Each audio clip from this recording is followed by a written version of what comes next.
de estarmos na pandemia, de máscara e tudo, nós estamos com medo, será?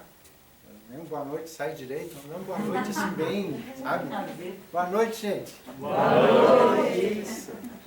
A gente tem que deixar as energias saudáveis de Deus ou de Jesus vibrarem na nossa alma. E fazerem com que haja algum movimento. Porque o movimento da inércia não é movimento, simplesmente é alguma coisa parada. É água parada em algum rio que vai, a partir do momento que ela para, que ela vai para um lago, fica lá, ela vai gerar morte, vai gerar podridão, cheiro ruim. Então, ela precisa estar em movimento e a nossa vida precisa ser um movimento constante. Mas esse movimento não é o movimento constante e egóico que sempre aconteceu. É aquele movimento saudável de trabalho pelo próximo. É aquele movimento em que a gente faz para que o outro se beneficie, sem que eu ganhe alguma coisa. Apenas e tão somente que o outro se sinta bem. Esse é aquela orientação que Jesus coloca em várias passagens e que todo o roteiro espírita até então fala de trabalho. Não é aquele de carteira assinada, não é aquele que você bate ponto, não. É aquele que você faz à parte. Mas que uma simples conversa, por mais pequena que seja, quando ela é colocada com carinho, quando ela é colocada com respeito, ela toca. Isso é um trabalho digno. Poucas pessoas pensam ou se dedicam a isso. Então, aquele companheiro do trabalho que está passando por uma dificuldade, claro que tem pessoas que trazem um rosário de lamentos e vão ficar ali durante horas. Mas quando você tem paciência para uma ou outra situação e ajuda, isso ameniza, porque nós vivemos envoltos por energias, como a nossa irmã estava falando da energia. Tem a energia dos mentores, mas tem as energias nossas e dos nossos convivas. Nem sempre aqueles que nós gostaríamos, mas são aqueles que nós convidamos. Muitas vezes as pessoas chegam na casa espírita e dizem, até um dia chegou uma pessoa para conversar comigo, uma conversa fraterna, toda assustada, olhando para trás e tal. Tu vê espírito, você falando bem rápido, tu vê espírito? Eu disse, calma, o que foi? Não, tu vê espírito, o quê? Me explica. Não, é que me disseram que tem um atrás de mim. Aí eu disse, amigo, se tiver só um atrás de você, levanta a mão para o céu, aqui atrás deve ter uns 10. Está cheio de gente. Gente do lado espiritual interessada com o que nós fazemos, com o que nós pensamos, não é com o que nós mostramos para os outros. Muitas vezes vai tomar passe, faz isso, faz aquilo, pô, essa casa espírita é fraca. Não é, você não mudou nada. Uma coisa é você chegar aqui, você ouve uma música, você ouve uma oração, você ouve uma palestra e sai daqui do mesmo jeito. Não mudou nada. Por quê? Essas aqui são ferramentas emprestadas para que você as utilize lá fora. Não é aqui. Aqui é fácil, você chega, tem um monte de gente ali agradável. Meu irmão, seja bem-vindo, como é que você está? Que o seu dia seja maravilhoso. Aí você sai, nossa, que legal. Mas utiliza isso lá fora. Chega em casa e diz para aquela pessoa que talvez quando você saiu não estava muito legal, volta para casa e diz, minha querida, meu querido, meu filho, minha sogra, minha tia, sei lá. Fique bem, esteja em paz. Que a gente não continue nos degradando, inclusive em pensamentos dentro de casa. Essas são situações e ferramentas, maneiras de ação. Ainda não entrei no tema, tá? Só um preâmbulo. Deus nos convidou a todos, não perguntou se era alto, baixo, negro, branco, se tinha estados sexuais alterados ou não perguntou se era religioso, se era jovem, se era sangue, não. Todo mundo para dentro de casa. Vamos rever o que foi feito e vamos buscar a origem. A origem de quem nós somos, de onde viemos. Porque se nós não tivermos uma origem, E aí, em questão de origem, nós vamos falar da origem da religião. E a origem da religião vem pelo Evangelho. O Evangelho como roteiro seguro foi a ideia do tema que a gente colocou, para que a gente consiga discutir um pouquinho. Eu vou começar essa nossa conversa buscando num tema que foi debatido no livro O Consolador. Esse livro O Consolador, foram feitas perguntas ao mentor de Chico Xavier à época, Emmanuel, né? E a questão 282, que não é a BR, ela fala sobre o seguinte: se devemos considerar o Velho Testamento como a pedra angular da revelação divina, qual a posição do Evangelho de Jesus na educação religiosa dos homens? Então aqui ele fala de duas coisas, e aqui a resposta vem da seguinte forma: o Velho Testamento é o alicerce da revelação divina. Espírita que corre do Velho Testamento não entendeu nada. Uma árvore, ela começa pela raiz, e a raiz da religião, qualquer que seja ela, é o Velho Testamento. Ali as citações de Jesus tomam vida e corpo. E se elas não são entendidas de maneira correta, porque faltam ainda algumas chaves ou a seriedade para ir buscá-las. Então, o Velho Testamento, muitas vezes você pergunta assim: me traduza o Velho Testamento em algumas palavras. Moisés, olho por olho, dente por dente. Vamos dizer isso. Mas eu perguntaria inicialmente: o Velho Testamento é só Moisés? Vocês têm ideia em quanto tempo foi escrito o Velho Testamento? 1050 anos.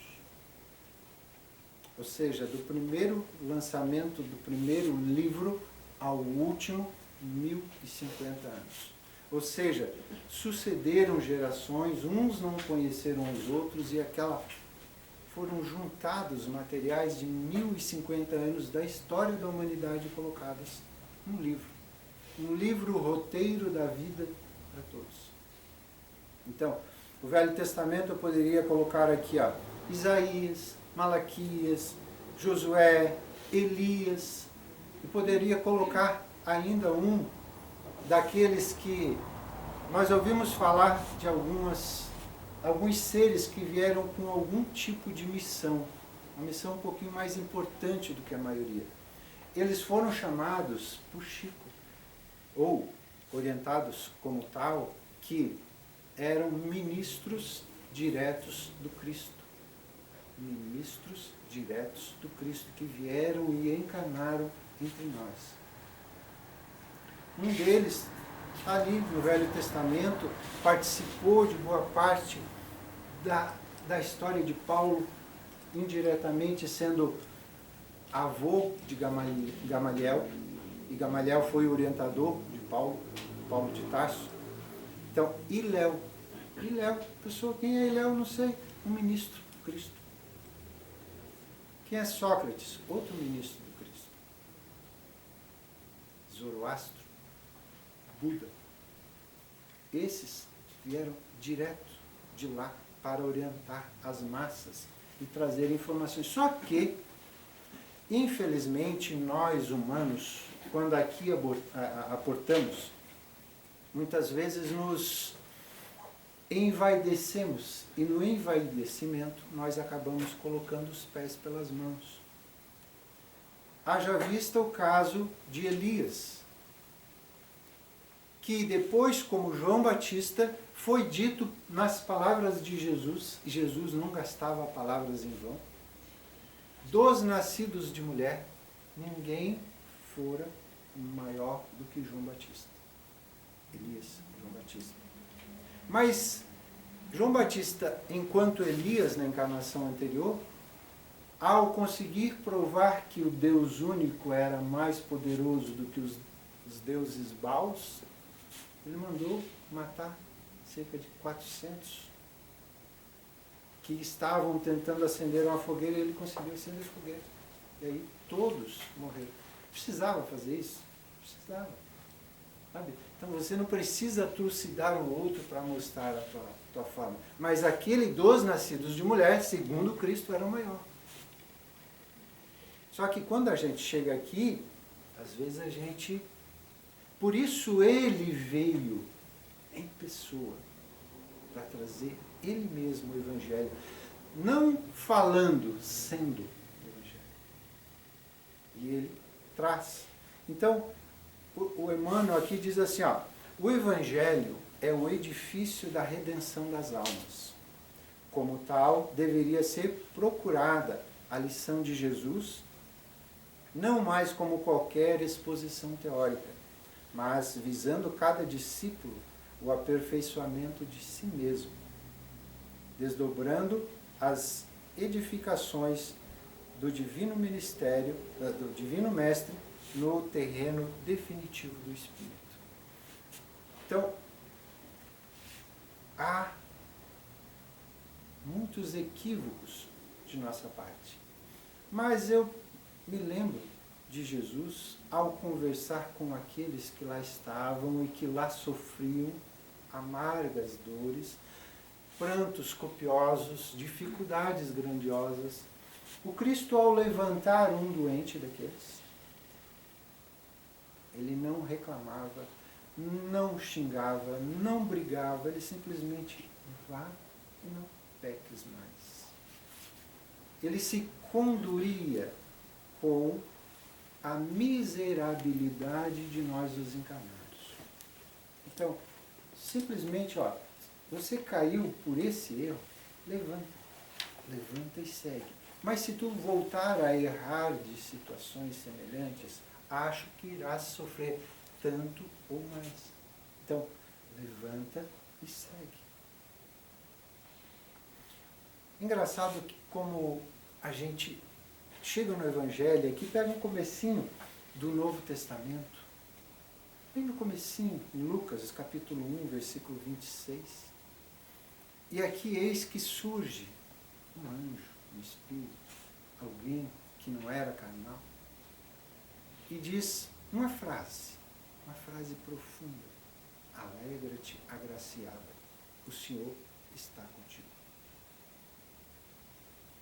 Naquele momento, Maria, aquela jovem, para, ouve, e o anjo continua, fala de outras coisas, fala que Isabel, sua prima, a senhora já idosa, estava grávida. E ela disse, nossa. Ela terminou de ouvir o anjo, pegou o que tinha e saiu correndo para ajudar Isabel, porque ela já estava de 6 meses segundo o anjo. Nossa, então, e naquele tempo você não pegava um Uber, um 99, um táxi, um avião, você tinha que andar distâncias longas. Então, quando ela sai, antes disso, ela se coloca na posição de justa medida em que ela veio, porque ela veio com esse projeto. Esse projeto era que Jesus viesse através dela. Então, ela diz assim, ó, eis aqui a serva do Senhor, suceda comigo segundo a tua palavra.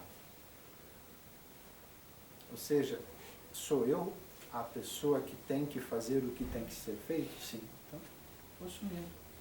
Agora, só isso, vou seguir para fazer outras coisas. Então, é aquela coisa de você entender e tomar pé da situação, começar a se envolver de alguma forma. Porém, ao nascimento, surge aquela situação difícil, que é aquela que ainda bate nos corações humanos sem repercussão. É aquela onde Jesus procura nascer, mas com os nossos sentimentos não muito adequados, as nossas ações não muito corretas. Nós somos como as hospedarias de Belém, estavam todas cheias, e nenhuma delas havia espaço para Cristo. Teve que haver, por parte daquela mãe zelosa e carinhosa que tinha dentro dela um sentimento saudável e a humildade em pessoa. Montou ali uma manjedoura, um espaço onde os animais se alimentavam, para ali deixar que o Cristo nascesse, com um ensinamento, dizendo, é na humildade profunda, sincera, que o Cristo vai nascer. Então, cabe a cada um de nós a reflexão do tamanho que às vezes nós nos achamos. Às vezes nós colocamos um valor muito superior ao nosso tamanho. E isso faz com que nós estejamos próximos a essas estalagens cheias. Cheias de quê? De mim mesmo. Não tem espaço para nascer o Cristo aqui. Não tem espaço para a humildade.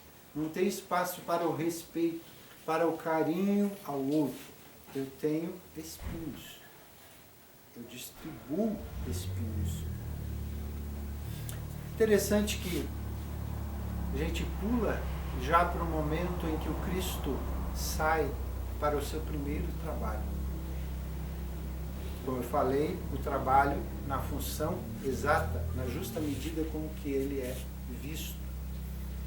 E está ele sentado modestamente colocado, está narrado no livro Boa Nova, está ele sentado olhando aquela estrutura que mostrava ali, naquele conjunto, o templo que retratava a nossa visão sobre um Deus único. E Jesus, sentado, como eu falei, modestamente, com aquela roupa que já o colocava como um galileu, alguém estava lá, um grupo de sacerdotes ociosos, um grupo de pensadores, e um deles veio falar com Jesus. Claro, sem saber quem era. E simplesmente chega e pergunta, Galileu, o que fazes na cidade? O Cristo para, olha para ele com todo o respeito, com todo o carinho, toda a admiração, e diz, passo por Jerusalém, buscando a implantação do reino de Deus.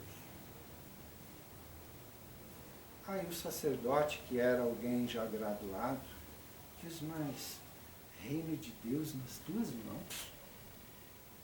Com que contas? Tens algum príncipe para te bancar? Tens seguidores?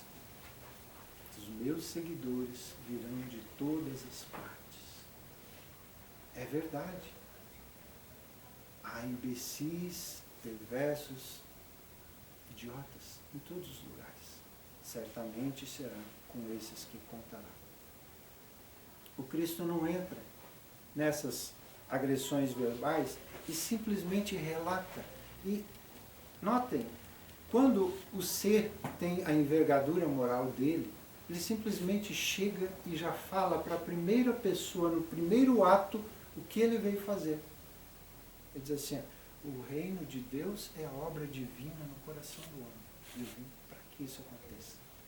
Que aquele que edificou a obra divina no seu coração não carrega mágoa, não carrega ódio,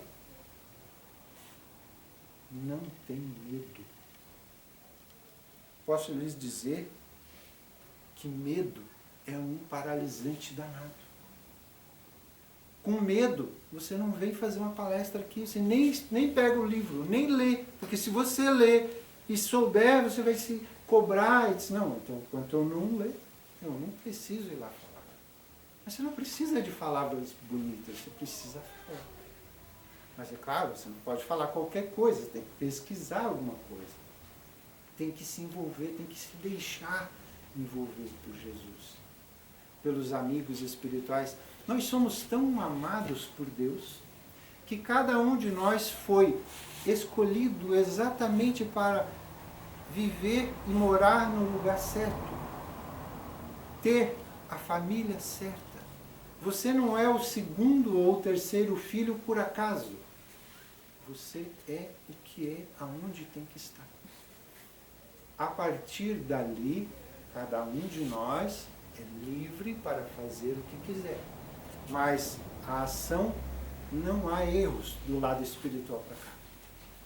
Então, se nós chegarmos aqui com uma missão, e essa missão a gente deixa de lado. Então, a questão do medo, ela já vem por análise de algumas pessoas que dão uma olhadinha assim por cima no Evangelho, alguma coisa parecida, e dizem assim, mas o Cristo teve medo na hora da cruz. Esse que vocês seguem, esse Galileu, essa pessoa tão comum, não tem nada. Até na hora da cruz ele teve medo. Quando ele diz assim, ó, Eloi, Eloi, lama sabachthani. A tradução é, meu Deus, por que me abandonaste? E aí todo mundo fica nessa situação. Só que se você for estudar um pouquinho, sem os teus pré-julgamentos, sem a tua compreensão bastante reduzida, você vai ter a acuidade suficiente para perceber que naquele momento, Jesus sendo assassinado por nós na cruz, ele estava recitando um salmo. O Salmo 22, que fala sobre um Cristo messiânico que seria assassinado, que teria que passar por dificuldades. Então, é o Salmo 22, se vocês quiserem, vão lá na Bíblia e leiam. Salmo 22, ele cita. Ah, mas, peraí, mas se ele citou esse Salmo, será que ele citou outros? Vários. Foram mais de 20 salmos citados por Jesus e os discípulos da hora da ceia e a hora da crucificação. Estudiosos dizem que Cristo falava mais por verso e prova, cerca de verso como é que é? Prosa e verso. Cerca de 70% da conversa do Cristo era prosa e verso. Então notem a qualidade, a capacidade de um ser que por nós não dá para ter compreensão. Então, é natural que você pega a Bíblia e você lê e tem interpretações, é natural. Mas eu poderia dizer que a doutrina espírita oferece contribuições e chaves sérias para quem quer descobrir o que está escrito na Bíblia. Porque a Bíblia é um livro que precisa ser interpretado. Não é uma narração que haviam pessoas sentadas em cadeiras plásticas e tal. Não. Quando o evangelista escreve um número qualquer, 5 filhos, aquele número quer dizer muita coisa. E as pessoas, 5 filhos, não. Tem muita simbologia na Bíblia. Então, se você lê a Bíblia como ela está escrita, você vai para um lado e você deveria ir para outro. Simplesmente isso. Não é isso que ela está falando. Ela não está narrando. Então você precisa ter chaves. Uma das chaves principais é a reencarnação. Não vamos falar para muita gente aí, mas se você quer conhecer a Bíblia, você tem que pesquisar, você tem que criar grupos de estudo, porque a leitura sozinha não vai trazer grandes informações.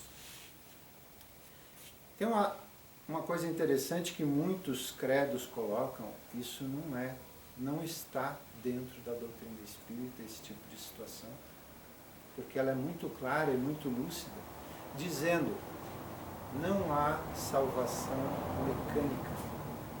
Não é pelo fato de você vir à casa espírita. Tem pessoas que vão em vários templos, no segunda num, terça no outro, quarta no outro, quinta no outro, sexta, sábado, domingo. Não é esse movimento, não é essa situação. Porque a salvação ela não é mecânica. Se você for uma única vez, escutar o que foi dito e tentar colocar em prática, esse é o caminho. Porque muitas vezes se busca essa salvação mecânica como algo rápido. Dá para eu fazer alguma coisa rápida e resolver os meus problemas? Você quer uma melancia? Uma melancia você põe a semente, em 6 meses você está consumindo a melancia. Um carvalho leva 100 anos. O que você quer? Quando você pega a semente da melancia e faz esse processo, você quer uma coisa rápida, mas ela não é profunda. Ela não tem profundidade nenhuma. No primeiro vento contrário que te der da pandemia, você pensa em suicídio. Ai meu Deus, eu vou morrer. Não estou dizendo que, não estou menosprezando quem desencarnou por essa situação, não. Eu estou dizendo que há muito desespero por causa da pandemia de pessoas que deveriam estar passando para as outras alguma tranquilidade. Calma, isso vai passar.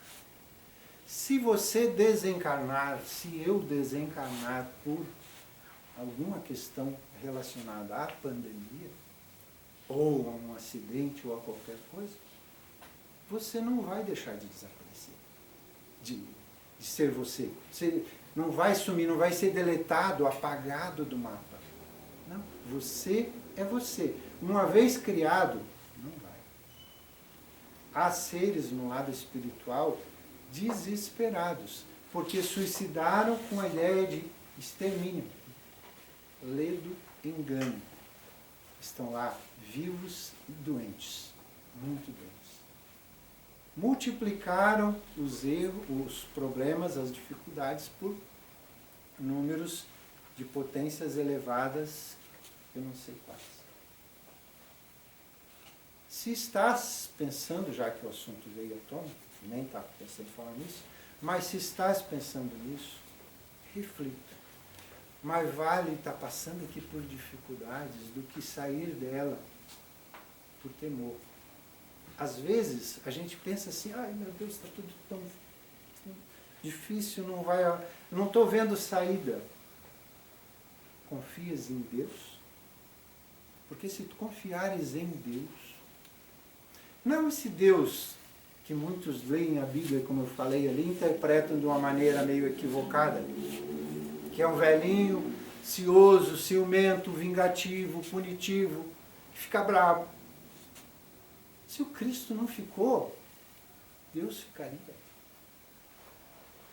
Nós só conseguimos perceber alguma coisa a mais da criação divina a partir do momento em que fomos criando os equipamentos.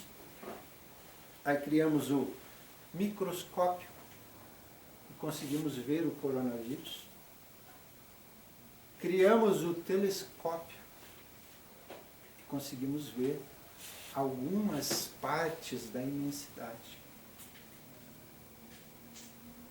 Se nós analisarmos, o número de sóis, Sol, tem o nosso Sol, o número de sóis que tem conhecidos, não cabe na nossa cabeça um número.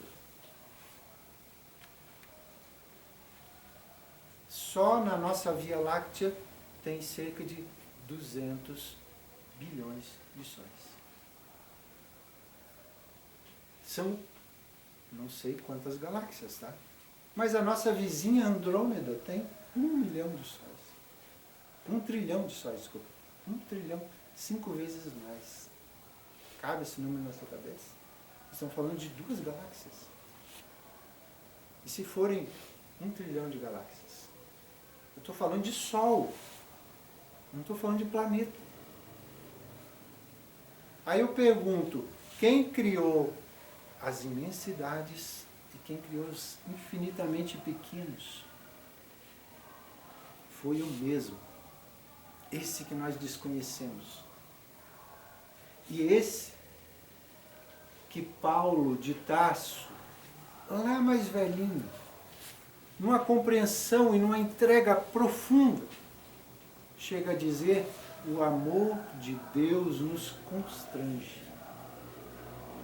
O amor é tão grande que nos constrange, a gente fica intimidado com isso, porque, nossa Senhora, eu sou errado, eu sou equivocado, eu faço um monte de erros, eu uso mal as minhas atribuições. O que Deus faz? Pega um ser 10, 20 vezes melhor do que eu e coloca como o meu anjo de guarda. Porque o teu anjo de guarda, que você deveria rezar por ele, é a pessoa mais elevada que você possa encontrar por aqui. É o teu anjo de guarda. Você acha, o anjo de guarda deve ser um... Não, é alguém muito superior, que veio designado por Deus para dizer: protege esse ser que eu amo. Por isso o amor de Deus nos constrange. Mas eu errei. O Cristo não disse: só não erre mais, porque senão você vai sofrer de novo as mesmas dificuldades que está sofrendo agora. Mas não é porque você matou, roubou, traiu ou qualquer outra coisa que Deus vai mudar o amor dele por ti. Não vai.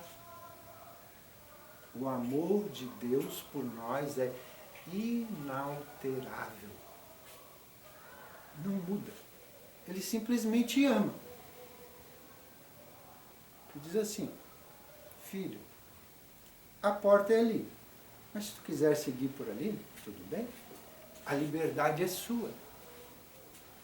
Só que muitas vezes a gente testa, vai para a esquerda, vai para a direita. Nossa, eu vou dizer para vocês, o mais difícil é o correto, que é o simples. O simples. Querem uma coisa simples? Muito simples. Muito. Você consegue ficar 1 minuto olhando para o ponteiro daquele relógio. 1 minuto, não estou pedindo 2. 1 minuto. Vigiando 100% do teu pensamento sem que ele saia daquela situação. 1 minuto.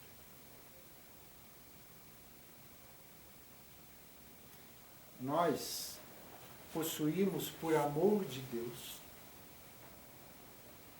todos os dias 24 moedas de ouro, que a cada dia nós vamos pegando e jogando literalmente no lixo. São 24 horas que nós poderíamos fazer qualquer coisa, mas a gente não quer. E quando quer, espera que alguém faça. Vou lá tomar um passe e vou resolver os meus problemas. O passe vai te ajudar na energia, a orientação religiosa vai te ensinar, mas a vivência é tua. Porque se eu tomar um passe, se eu estou fazendo a palestra aqui, tocar a música ali também, ir lá dar o passe, mas chegar em casa e usar palavras de baixo calão, ser grosseiro com alguém no trânsito, tá bonito para os outros, para mim. O que eu estou fazendo para mim? Porque a grande realidade da nossa vida é o grande propósito da doutrina espírita. Posso perguntar para vocês qual é o grande propósito da doutrina espírita? Como o tempo está muito avançado, eu vou dizer. O propósito da doutrina espírita está lá no capítulo 10 do Evangelho segundo o Espiritismo. Capítulo 6 de Perfeitos. E o item é o homem de bem. A doutrina espírita não está interessada, tanto é que vocês entraram aqui, ninguém perguntou, você é católico, judeu, budista, espírita? Isso não é importante. Você quer ser feliz? Você quer mudar o seu mundo interior? Seja bem-vindo. Esse é o roteiro, esse é o caminho. Então, ali no Evangelho, se você abrir, você vai ler assim, simplesmente, o verdadeiro homem de bem. Espera aí. Se há o verdadeiro, e está bem enfatizado o verdadeiro homem de bem, há o falso homem de bem. Não é? Então, o verdadeiro homem de bem é o que cumpre a lei de justiça, amor e caridade. Ah, então são 3 leis. Não, é uma lei. Justiça, amor e caridade. Você tem que ser justo, você tem que se amar e auxiliar no que for possível.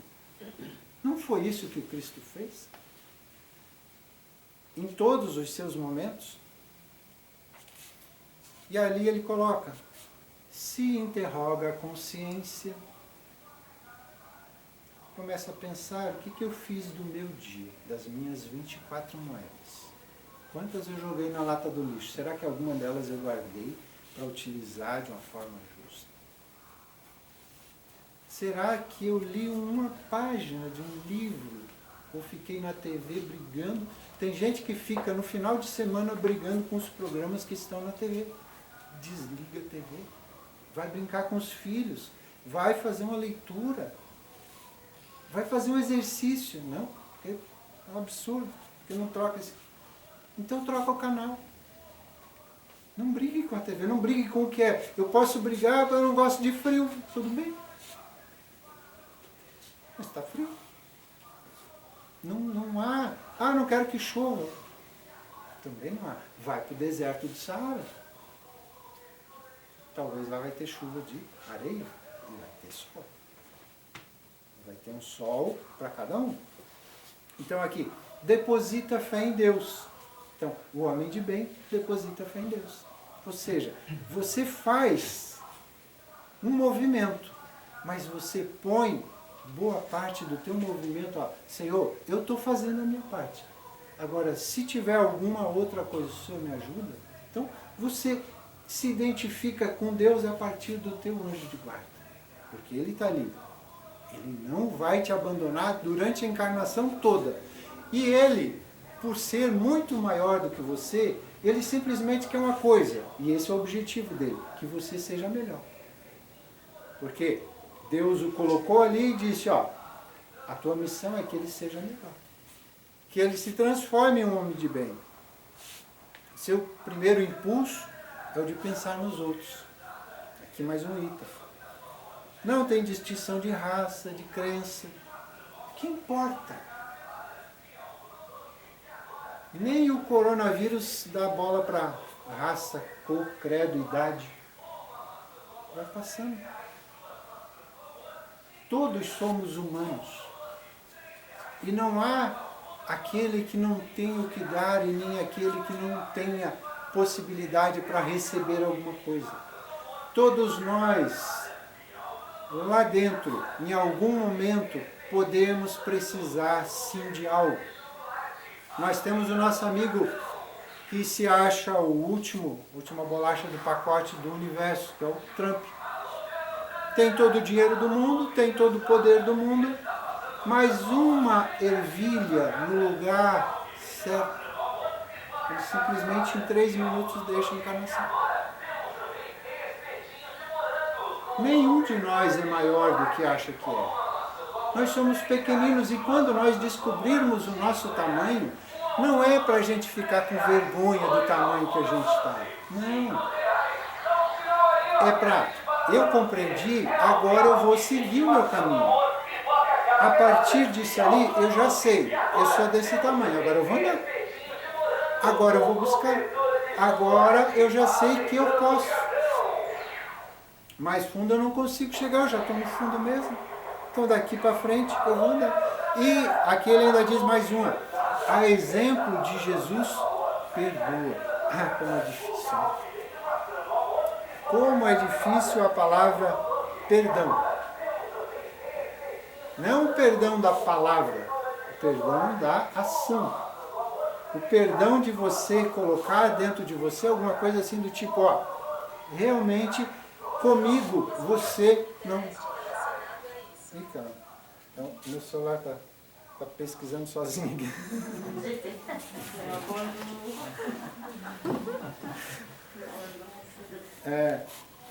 Em qualquer momento da vida você não está sozinho. Você está acompanhado. E acompanhada por pessoas muito melhores que você. Por favor, confie nisso. Por favor, aceite isso. Para que no momento da dificuldade, vai haver momentos de dificuldade, não coloque a tua felicidade nos braços do outro, nas mãos do outro, porque em algum momento vai haver uma bifurcação. Um vai para a esquerda, o outro vai para a direita. E não há nada que você possa fazer com isso. Isso vai acontecer. Mas entre você e Deus, sempre haverá isso. Porque Deus e o nosso anjo de guarda, na encarnação, estarão sempre conosco. É um projeto para longo prazo. Porque o amor é profundo, é sincero, é real. Eu ia falar, mas vou deixar a dica aqui para vocês lerem, o livro Entre a Terra e o Céu. Muito lindo. Tem um momento lá que é um apelo materno, feito por uma menina que era de Nosso Lar. Quem não sabe o que é Nosso Lar, assista o filme Nosso Lar para entender. E essa menina morava em Nosso Lar e fez um apelo para a mãe, para ajudar a madrasta. Só que a mãe era a obsessora da madrasta. Então, essa oração chega aos planos maiores. Lá nos planos maiores, um ministro, que não foi achado a esmo, era alguém que tinha merecimentos, vem, faz todo um trabalho para ajudar. Na hora da ajuda principal, que é chegar obsessor, obsediado e resolver o problema, ele diz, agora não é comigo, eu ainda não estou nessa condição. E aí ele roga a Deus e desce uma mãe, Irmã Clara. Irmã Clara chega, conversa com aquelas duas filhas, sem palavras, com orações. E ali ela consegue dissolver aquele ódio mordaz de muito tempo. Então, Deus está, sim, cuidando de você. Ele sabe, sim, quem você é, onde você mora, o que você faz, o que você precisa. Ele sabe. Se você aceitar as orientações que ele te dá, e muitas vezes vem por bocas que você nem entende. Livro Seja Feliz Hoje, Joana de Ângeles, através do nosso anjo encarnado ainda, Divaldo Franco. Ela diz assim, ó, que saudades de Jesus. Refugia-te no amigo que não teve amigos e deixa que ele te conduza. Medita a sua vida de dedicação a todos os infelizes, que somos quase todos nós, e propaga, porquanto jamais, como na atualidade, Jesus necessita ser conhecido para que a sua existência humana passe a ter sentido na sua imortalidade. Como falamos, você é imortal. Então, como você não vai desaparecer, não vai deixar de existir, comece a fazer agora. Não deixe para o mês que vem ou para outra encarnação. Porque muitos descobrem, tem outra encarnação, então eu vou deixar para a próxima. Aí o anjo da guarda bate no ombro dele e diz, ei, já é a próxima. Você já deixou. E não deixou só da próxima, é das duas próximas que você já vem protelando, empurrando com a barriga. É agora. Se você se sentiu tocado por qualquer palavra minha, por favor, ao sair daqui, faça algo. Nem que seja uma oração, mas uma oração sincera, mas faça.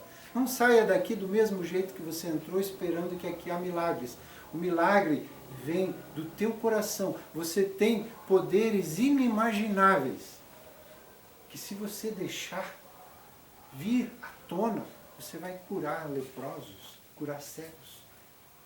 Mas você tem que acreditar. Aqui, você vem recarregar as energias, receber informações, mas por favor coloque-as em prática, para o teu bem e da humanidade. Obrigado pela atenção de todos vocês. Espero que essas palavras sirvam de alguma reflexão para todos nós. Muito obrigado.